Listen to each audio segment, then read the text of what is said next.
Ah, the sweet taste of freedom. Wait, or is it socialism?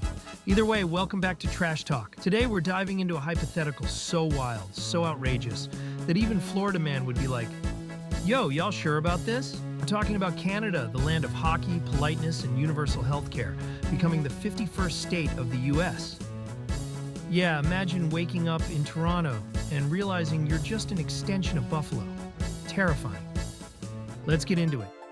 First things first, Canada is huge, like your ex's emotional baggage, huge. If Canada joined the US, it wouldn't just be a new state, it would be the biggest state, making Texas look like Rhode Island. We're talking about a state so massive that road trips would turn into cross-continental migrations. Imagine ordering an Uber from Montreal to Vancouver. Yeah, see you in 2028. And if the US absorbed Canada, America would officially become the largest country in the world. Even bigger than Russia. You know Putin would be punching the air if that happened. But hold up. Does America really need more land to govern when they can't even fix potholes in New York? Now let's talk military.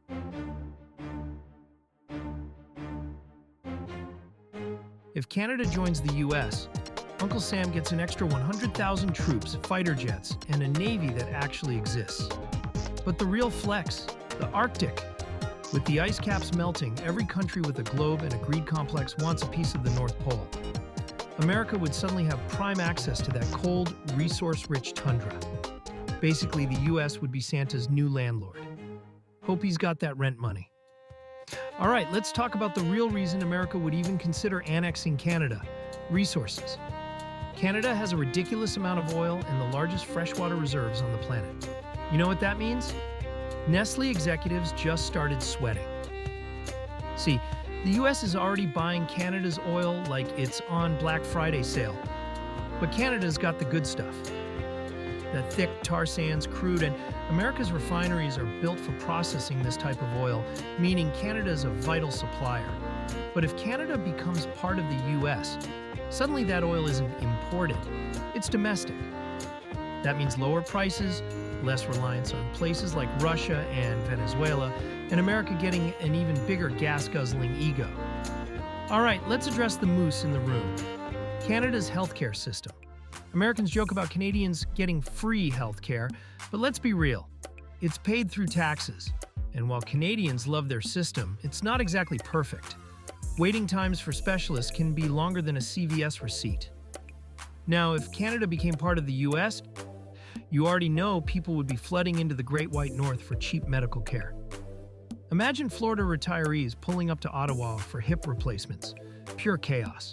But here's the flip side. What if Canada got stuck with America's privatized system? Canadians losing their free healthcare would be like taking Wi-Fi away from Gen Z. Full-blown riots. Provinces like Quebec might straight up leave if forced into US healthcare.